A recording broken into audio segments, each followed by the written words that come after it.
Hello again. Just checking I have the microphone on, which I do, which is good, which is always a good start. Here I am doing my 19th daily challenge video. Won't look at how low I am on the high scores. This is how things have gone so far today. That's how things went the other day in the end, which is great, which I'm very happy about. So still on top there.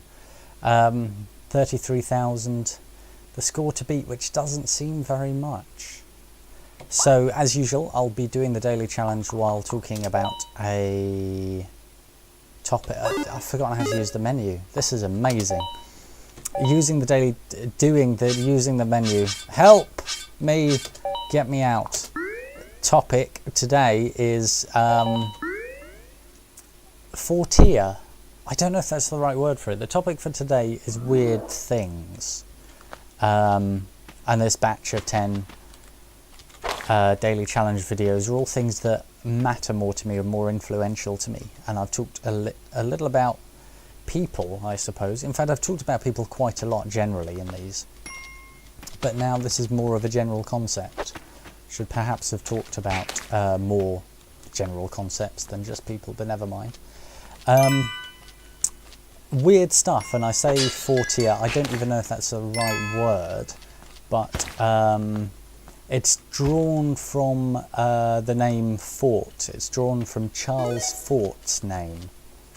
Charles Fort was a guy who I admit I'd know pretty much nothing about, but it's from his name that we get the title of the Fortean Times, and the Fortean Times is a magazine devoted to chronicling weird stuff. It's quite niche.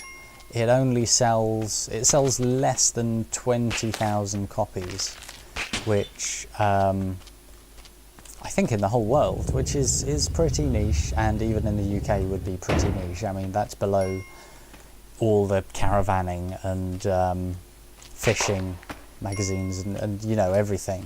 This is a proper niche thing. Can I just trying to blow my way through into this area? But yes, the Fortean Times is named in honour of, I can't jump yeah, okay. So I'm just talking to myself. Thanks for tuning in to me talking to myself. Fortean Times is named for Charles Fort and for his interest in really weird things. And what do I mean by that? I mean, this is a big category, and it absolutely is a big category. It's a massive category, and it's oh dear, whoops. It's something that I can really only touch the tip of, but hopefully I'll touch the tip quite well in the time that I'm still alive playing Spelunky. What I'll do, oh dear, I didn't think that fall was going to be a painful fall. So we're immediately off to a terrible start. Indignity, get licked by a dog. Oh, that's nicer than you'd think it is. Let me start you with a kind of a story that might introduce this topic better. When I was, oh dear, when I was a kid, in the not great town that I grew up in, there wasn't that much of note, but there was, for the size of the town, a quite big library.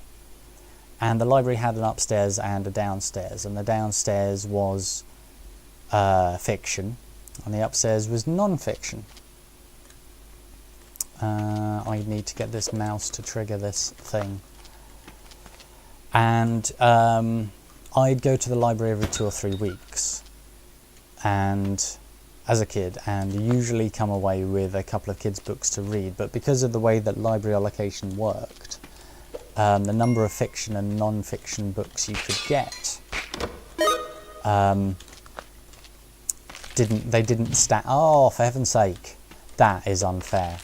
They didn't stack. I can't sell you a dog, can I? There's nothing I can do about a dog with you. You are so dead because you've got a web right under you. And that didn't even kill the dog, so bonus. Gonna have to be super careful now about everything, because I so need a doctor. And there are no doctors in this game. No.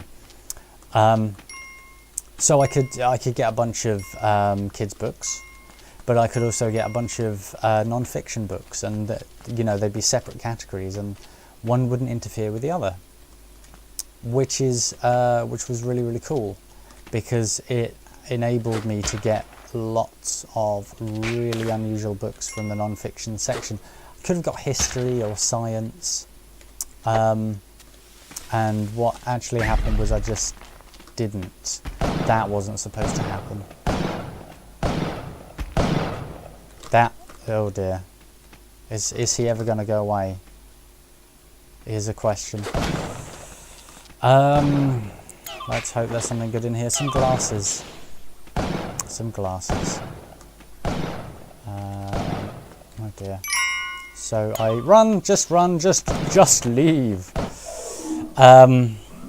This is awful, because now I've got sticky bombs, which are actually quite good for killing shopkeepers. So we'll see how everything goes. 33,000. Maybe I should just blow my way down here and get a couple of gems. I'll see what I'm doing. See how that goes. But no, I didn't actually get anything that would further my sort of academic progress, which probably shows now as an adult that I have massive holes in my knowledge of anything. But I did find in the non-fiction section, and they must be non-fiction because they were all in the non-fiction section. Oh, come on. Turn around.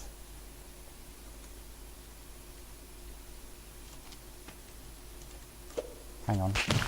Yeah, it's fine. We're fine. I did find in the non-fiction section lots of things that must be non-fiction, because they're in the non-fiction section, about UFOs and ghosts and unexplained phenomena. And the library basically had a whole shelf devoted to this. And when I say shelf, what I really mean is like a bookcase of multiple shelves. So dozens and dozens and dozens of books, which if you go into the library every 3 or 4 weeks, just means weeks and weeks, months and months, maybe years worth of books. As you know, every time you go to the library there's a different selection of books available. It's good it hasn't got the dog, because oh, hello. I'll pay for my crimes, apparently. Oh my goodness. And there'd be things like Arthur C. Clarke's Mysterious World. What I really like is how up in the corner you've got the score and all the stuff that often obscures. It's at the right height to obscure a lot of spiders on the mine level, and that's exactly the same with the original Spelunky, and that always annoys me. So good, big topic, appropriately addressed. Definitely go to the Fortean Times website and look at interestingly researched articles about talking mongooses and UFO sightings and ghosts, and a lot of stuff that when you're a kid really fires your imagination and is brilliant. And even as a kid I was very cynical. I was looking at a lot of this stuff and going, no, this isn't real. But some of these might be real. Which ones are real? Which ones are the most corroborated stories? I might put something up on my blog. I wrote a thing about ghost photography for a magazine about 8 years ago or something. I don't know if it was ever published, but I did get paid for it. I got paid a kill fee because I was told it won't be published, and then I got paid the rest of the fee, which suggests it was. I'll put it up on my blog, as I'm now allowed to do that, and I'll try and put some, and it's my sort of the vaguest of connected things to the subject that I've written. But there's a world of interesting and weird stories out there, from, you know, Nazis trying to go to Thule and discover things, to the Highgate vampire, and a man two men who were a bit strange, who did a thing in North London and both thought they were hunting vampires. But we'll never know. We'll never hear the stories that I could have told, because there was a spider and it was obscured by the score. Bye.